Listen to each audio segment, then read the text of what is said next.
What is up, everybody? Welcome back to the GoodeBaker podcast. I'm Nick Baker, and across from me, Shane Good. Yo, yo, yo. And we are here to talk to you about some video games. But first things first, I want to remind you to go over to Spotify, Apple Music, and Google Play stores to check us out for the audio version of the podcast, as well as our YouTube channel for the video version. Make sure you follow us on all our social media outlets on Instagram and Facebook to keep up with everything that we got going on, and so that you never miss a show.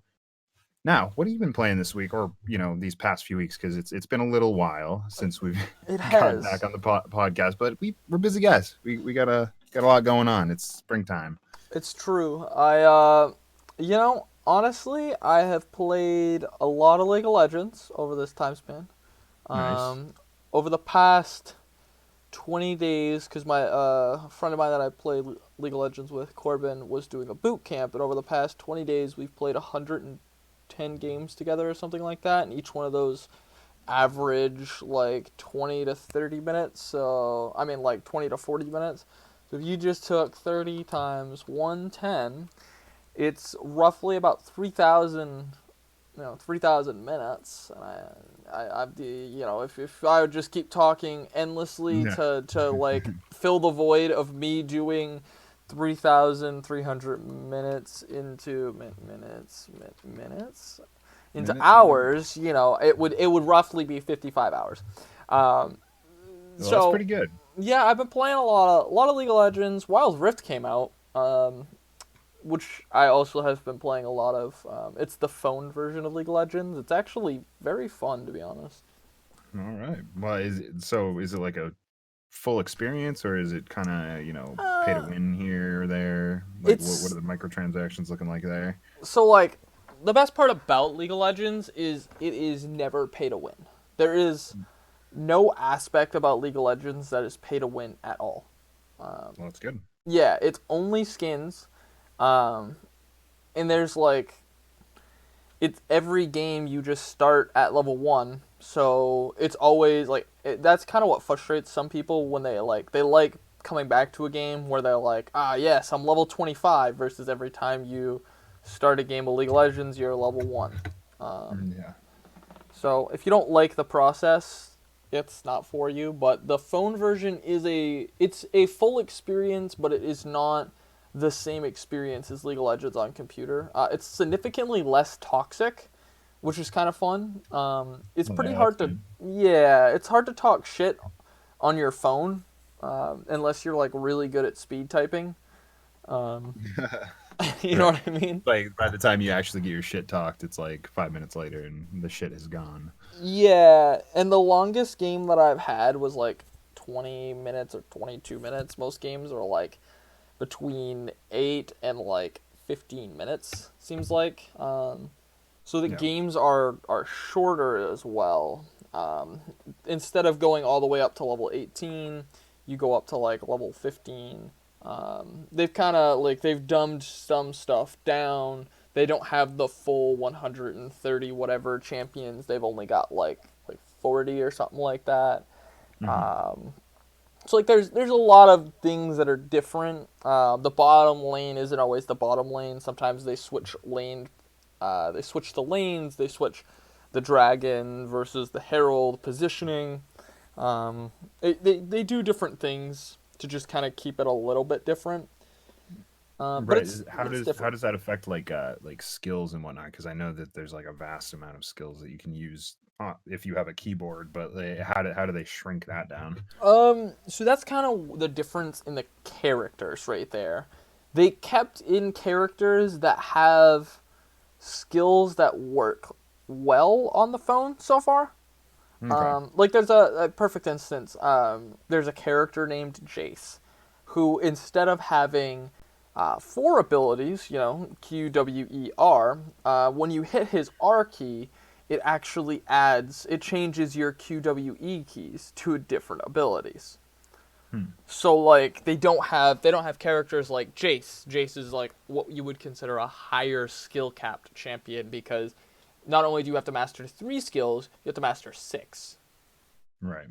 So it keeps things a little bit different for computer versus the phone. Some of the more like finer details of just like figuring out how to make the game do what you want it to Hmm. is a little more difficult. Like you can't just like I want to auto that champion. You have to actually like kind of drag over to the other player. Or you might end up autoing the wrong thing. I can't tell you how many times I was like, I'm gonna kill this guy, and then I autoed a minion directly beside him, and he got away. No. Yeah, it happens. It's happened like people almost killed me, and then they auto a minion directly beside me as well. Like it happens to everybody. It's a little hard to like control, but it is fun. It's its own experience. But It's good that they're kind of making their way into the mobile scene with League of Legends, because I think that that's like one of those games that a ton of people play, but not a lot of people talk about playing. hmm So I feel like the more accessibility you give to that game, the more it's actually going to get talked about, and will actually get listeners for that first 5 minutes where you're like, "Hey, League of Legends," and they're like, "Yeah, actually, I'm on that shit too. Let's go." see, that's one of those things. Everybody always says, "Oh, League of Legends is dying, dude. League of Legends is dying. League of Legends is like literally almost dead." Literally on Twitch right now, 310,000 people watching League of Legends. Unbelievable. And the only thing that's beating League of Legends right now is Grand Theft Auto 5 because they're doing a big Grand Theft Auto 5 like role playing live stream, but that's a whole other thing. Right, Uh, right. Yeah, we were talking about that a few weeks ago. yeah, a couple weeks ago. But what have you been playing, man? So I've been playing a lot. I mean, I've been bouncing off of all kinds of different things, but the main thing that I've dove back into this week is Persona 5 Royal. I finally spent the money; it was on sale this week, so I figured I'd dive back into it, and I'm having a great time. I love the story. They have changed subtle things to include a new character and kind of streamline the story a little bit and make it a little bit more interesting, hmm connect some of the later game characters into the early part of the game's story, which I love. I think that now playing this game for another whatever 100 hours is going to feel like a completely new experience based on all of the little things that they've changed, and not to mention all of the upgrades they've gone and done to the combat system. There's different animations and certain things that'll happen during combat that are just flavor everything up, and it makes it a much more interactive experience. And for a turn-based action game like that, you have to do whatever you can to keep somebody's interest with continuously grinding out those types of battles. But Persona is probably one of the best games in my opinion at doing that, hmm because they have such a great style, and they've really kind of laid it on thick this with the Royal release. And you can definitely see that, all right, this could have potentially been some sort of expansion that they charged for, but I get why they kind of took it all back, kind of really tightened down a lot of the screws and gave it a whole new coat of paint. And I'm really excited to dive more into it. I think I've gotten like 8 hours or so in. So Now, uh, do you have an idea of how long the like campaign kind of is, or like what it adds to it rather, So I time I wise, hear I a suppose. lot of the time, if you're streamlining the game, you're going like really hard through it, and you're not stopping to grind or level. It's going to be it's going to be really difficult, because I think that the game is meant to be like slow burned and like really grind out and get your main character to his like peak as far as what relationships you have with the other confidants that you share. Right. Um, I don't know. I think it's probably around like 80 hours if you mainline it, but it's just such a long story, and you can probably even cut that down even shorter with the fast forward feature that they've added to this Persona game. So it speeds through any parts of the story that's like, yeah, I know this story beat, so I'll just press this fast forward, boom, right through it, back into the palace and hmm fighting shadows and whatnot.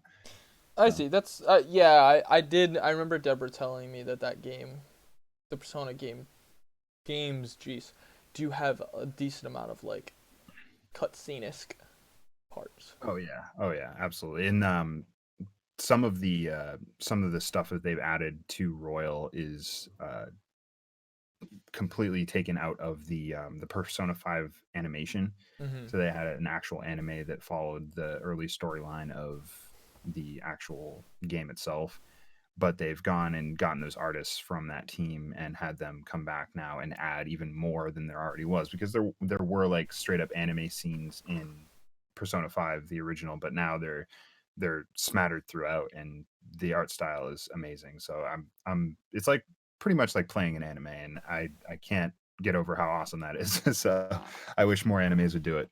Yeah, it's pretty sick for sure. Yeah, I'm definitely enjoying myself. Gonna play some more tonight, and you know, get back into that Persona 5 grind, because there's like 90 hours left if I'm playing it my way. I mean, sounds like 90 hours of a lot of fucking fun. Yeah, it's gonna be a good time.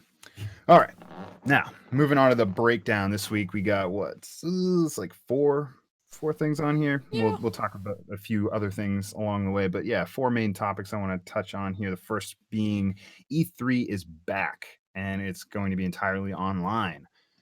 Quote from the actual E3 website: with early commitments from Nintendo, Xbox, Capcom, Konami, Ubisoft, Take Two Interactive, Warner Brothers Games, and Coach Media, um, E321 will take place on June 12th through the 15th, and we'll have showcases from each of those developers and or companies. They're going to be bringing their games to the table.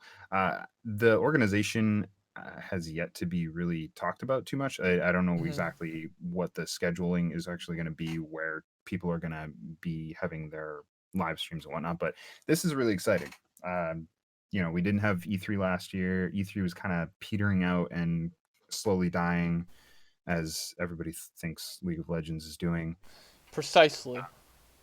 But now this is kind of showing a little bit of a flicker of life back into E3. What do you think about E3 coming back and being an online only thing? I mean, I think that it really makes a ton of sense. Look at how successful the state of plays have been.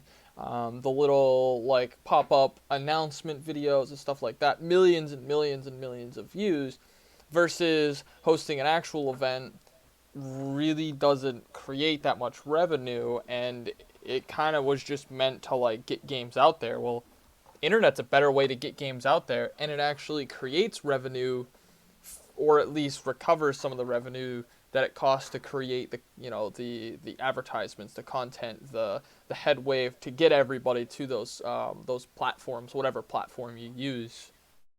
So I think it's a much smarter way to do it with the way that the community of video games is going. Mm-hmm. I do want to say I found it really interesting that Warner Brother Games is going to be at E3. Yeah, That, they still have oh yeah, Arkham Knights to talk about, when oh, that's actually going to be coming next year. they've And got something much bigger than Arkham Knights to talk about. oh yeah, I'm sure that they I think they're still doing the Harry Potter game too. There's all kinds of stuff that they could throw out there, and they have so many properties over there at Warner Brothers that they could just go buck wild and surprise us all. I it's uh it's in my announcements, so speculation. So I'll Okay. wait, but I've got something that Warner Brothers is gonna put out. Sweet, sweet. So as soon as we get to that part, but the first thing I want to know is what should our expectations be for something like this? Like, now that conceivably the festival style E3 is now gone and will never come back, Mm-hmm. what do we expect for this very first online only E3? Like, is it going to be banger after banger, or is Microsoft and Nintendo being the two big names here, or I mean, you can throw Ubisoft in there as well? Are they going to just kind of, all right, here's one, and then we'll save some stuff for our own things? Because not only Nintendo and Xbox and Ubisoft, but now, I think Capcom said that they were thinking about doing, they did the Resident Evil stream. I think that they're going to start doing more of a centralized stream for that. I can't speak for Konami, but Bethesda has done a bunch of things. They haven't announced whether or not they're going to be at this show, so they're going to have their own thing. Apparently, Sony again is going to be skipping, so it it makes me believe that they're only going to bring a little bit of the good stuff to E3. But what do you think? So I think that I think that E3 is now, it isn't an announcement. Well, it's an announcement platform, but not a progression viewing platform. So like, announce your big game, and then that like the announcement of your big game is now the ability in the next 6 months to show progression of that game through these little pop-up things that you do directly with your company. um, Right. I don't think that we'll see a lot of heavy hitters come out. I think that we'll see like some cool stuff, and then in the next 6 months after E3, we'll see the like, oh, and also this is coming out, and it will probably like I could see them announcing stuff when they have streams going for other video games as just kind of like a, oh, and if you've waited this, if you've watched this whole 2 hour stream, we're also at the end going to announce something cool or something different. I feel like that's how they announce a lot of their old IPs. I feel like the new IPs are easy and still very accessible to announce at E3. But like the remakes, the extra editions, the DLCs, I feel like those are better to be announced almost by themselves. Yeah, I agree with that completely. That's a good take. I think that all these companies, the big name ones anyway, are now just completely transitioned into doing their own thing because not in part by the cause of COVID and the E3 thing was dying before too. So I think that the transition was just going to be natural. That we were just stuck in our old ways of, man, we want to live in 1995 for the rest of our lives, and keep going to Yeah. E3s, but it just doesn't make any sense spending way too much money actually going to LA every time. All these companies are just hemorrhaging money that way. I'm sure that they can just put that into development of games and we'll be all the better for it. So, Yeah, exactly. but if there's a pie in the sky dream announcement that you want to see at this online E3 from any of these companies, what do you think it should be? I'm about to throw you for a loop because this is not something you would normally hear from me, Okay. and it has to do with Warner Brothers. Uh, I think that we are going to get a like arcade centered Looney Tunes isk basketball game with NBA stars, like possibly just like top like Hall of Fame NBA players in the video game itself.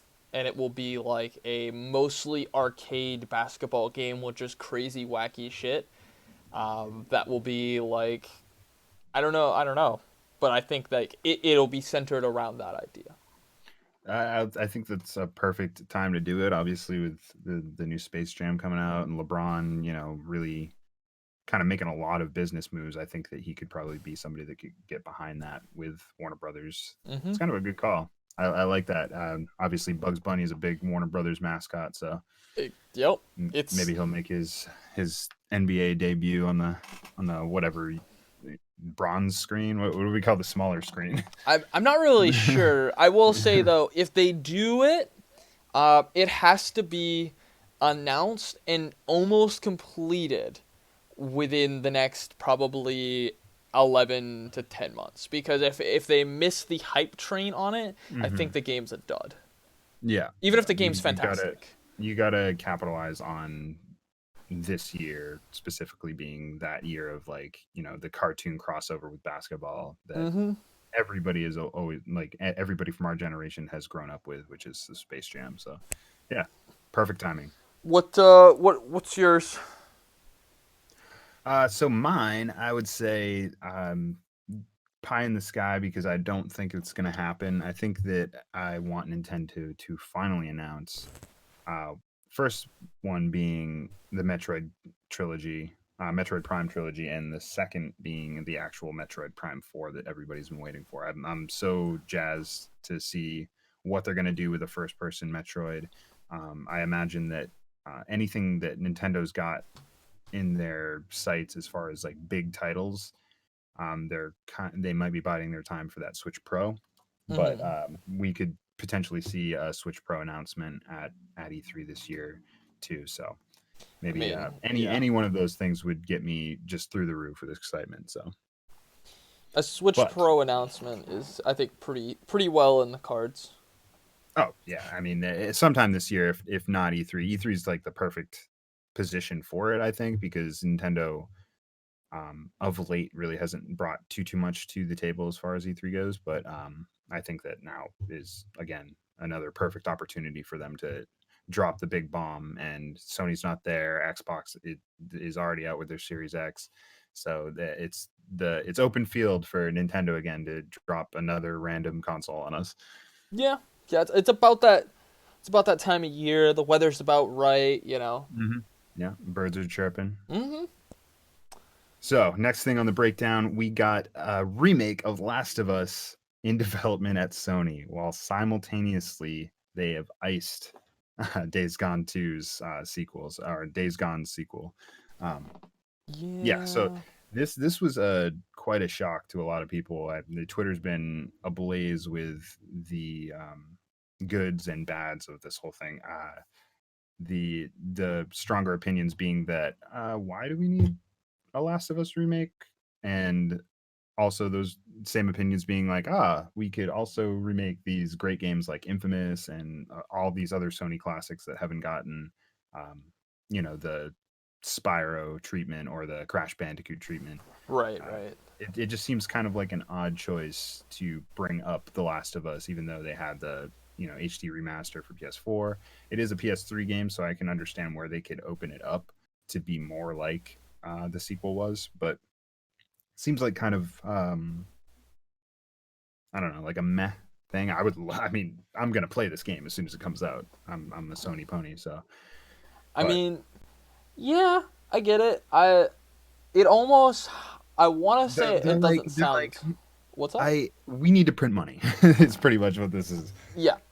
No, Yeah. 100%. I was gonna say it almost sounds like it wouldn't be smart, and then I hear you being like, I mean, why would you do this? I can't wait. I'll buy it day one. No. Like, And they know I'm out here. I'm waiting for like anything. Drop of a dime, man. Just give me that shit. But I don't know. dude, I guess we'll have to see because I'm obvious.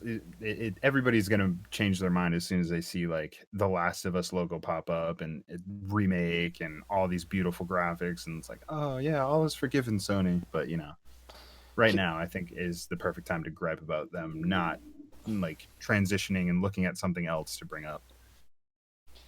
dude, can Capcom just remake Frogger, like the original Frogger, but like remake it with like the Last of Us 2 graphics, Oh my but the god, same the game. grittiness, Yeah, like that same game. So you're just like, oh, like you look like a real frog, and then you Yeah, go to cross the you're road and just get fucking flattened because you suck ass and at the your game. disgusting organs just Oh, plaster all over the yep, windshield of that poor semi that's just trying to deliver water to Poland Spring or whatever. that's right, dude. It's like, oh no, man, that Capcom. frog. Why was Mm. that frog the size of a human? Like, why Oh, was he trying to kill some sort of horrible fungus zombie? correct. What a fucking weird game. Now I'm thinking about it. Dude, it's gonna be even weirder in like straight up 4K HD upres, whatever they're gonna do with the open world aspects of The Last of Us 2, bringing in The Last of Us 1. It's like, oh my god. You're not Ugh, wrong. yeah. But anyway, next thing on the breakdown, we got WWE 2K22 is announced after them not having a 2K since October of 2019, due to the game coming out and being a hot pile of garbage.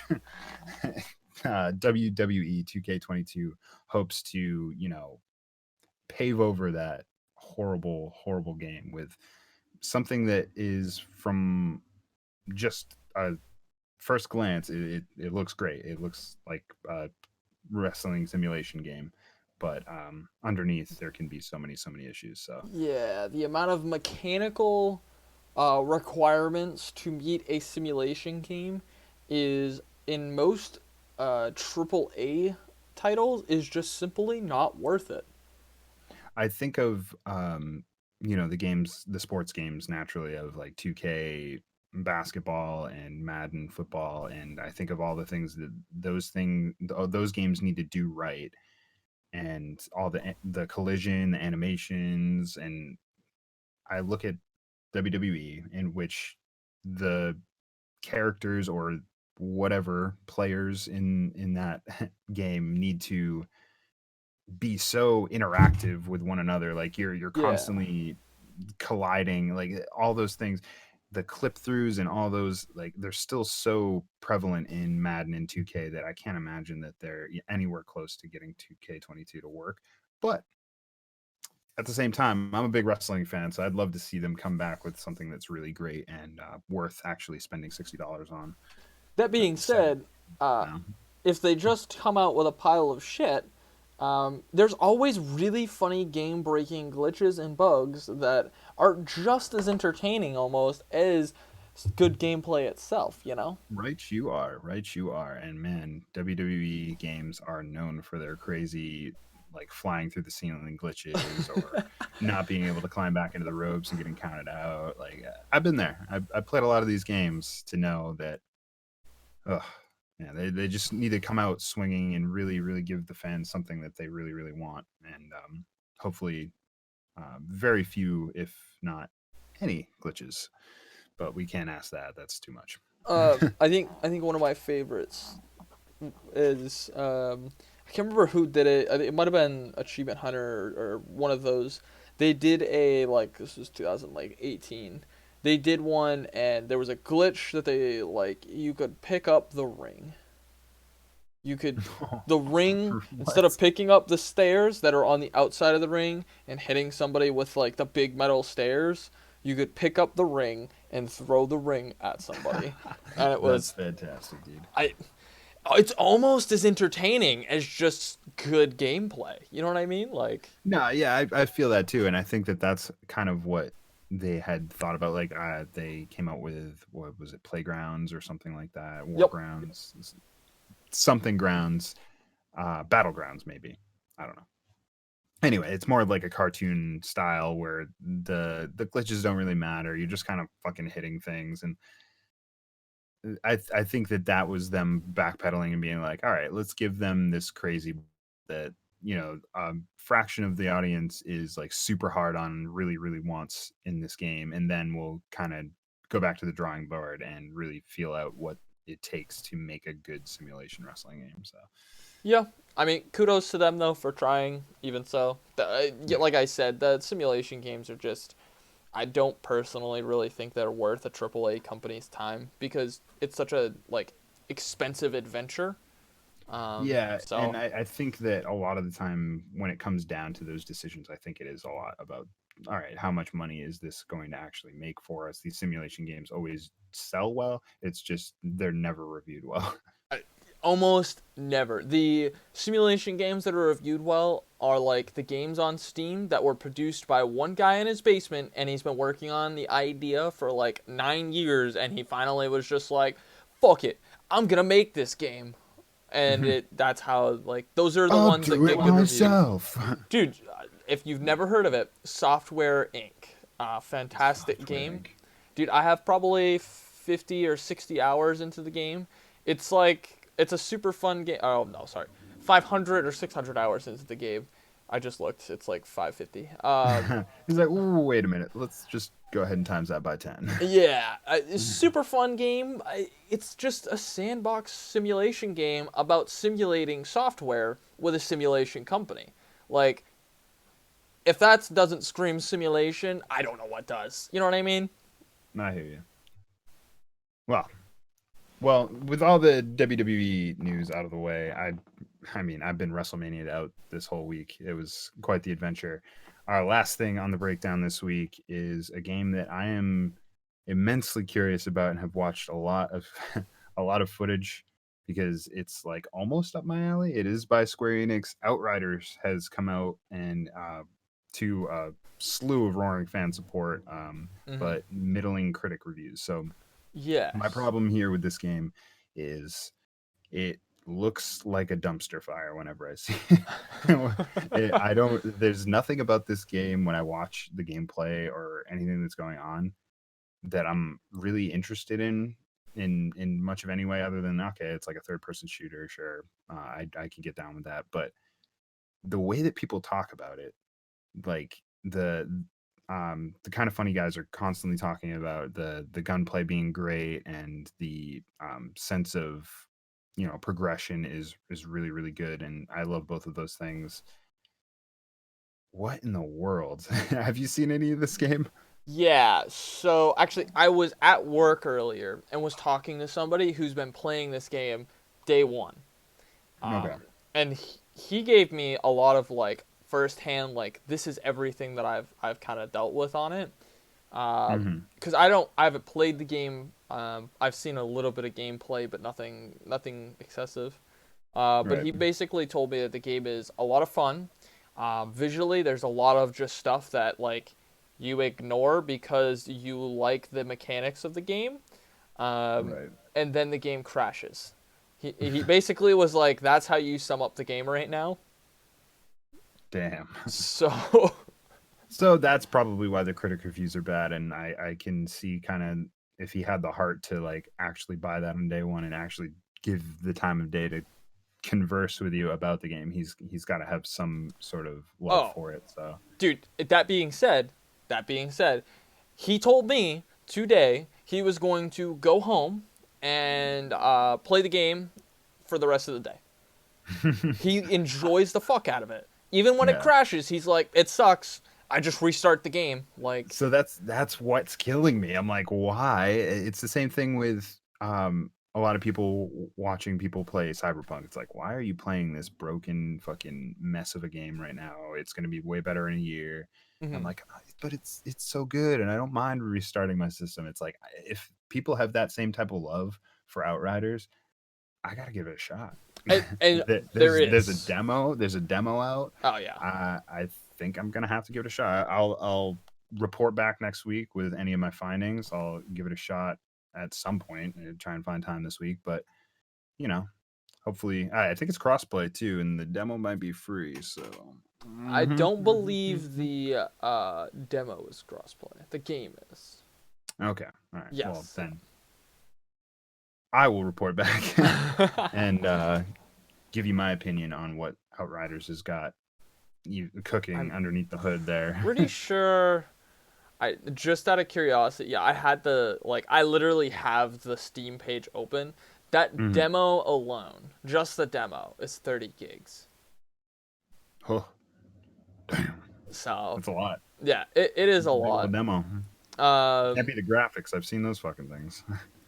well, to be fair, the graphics are pretty good when they work correctly. Okay. All right. So maybe I gotta just dabble myself. I gotta I see it for oof, myself. ooh, I did not see that prior to that statement. 25,365 reviews with a positivity rating of 65%, which is Hmm. that's not very good. No, What did no. Metacritic give it? Oh, they don't even Meta- have it on their Steam page, which means it must not have been very high. right. I think I might have checked Metacritic the other day, and it was at like a 7.4 on console and 7.5 on PC. Out of I don't 10? know what the and out of 100, it's 100-point Oh, scale. okay, okay, It's okay, like okay. 75. Yeah, it's But it's 70, 75, 74 nice. with Yeah. a So, with a user rating of 8.5. huh. Wow. It's Interesting. yeah, it's very. I think the people that get it to run, even in these comments in Steam, the people that get it to run are like, "This is the shit," and then people that don't get it to run are like, "Why is my game crashing?" Yeah. Man, To yeah, yeah, like I said, it doesn't show well. It's not an E3 show floor game by any means, but a lot of people are loving it, and I gotta know what I gotta know. I just gotta know. that's fair. I mean, a lot of these positive ratings are people that have like actually all of these positive ratings on Steam are people that have at least 100 hours into the game, and probably a lot of these negative ratings are people that have under 10 hours into the game. Right, So right. the So people that, liked it really fucking liked it. Right. Well, yeah. So that's Outriders. We'll come back with some more Outriders conversation next week for all you really hardcore fans that are spending hundreds of hours in there. Please come back next week. But until then, make sure you check us out on Spotify, Apple Music, and Google Play stores for the audio version of the podcast, and their YouTube channel for the video version. Make sure you follow us on our social media on Instagram and Facebook to keep up with everything we got going on so you never miss a show. And we will catch you next week. We love you, and peace. Peace.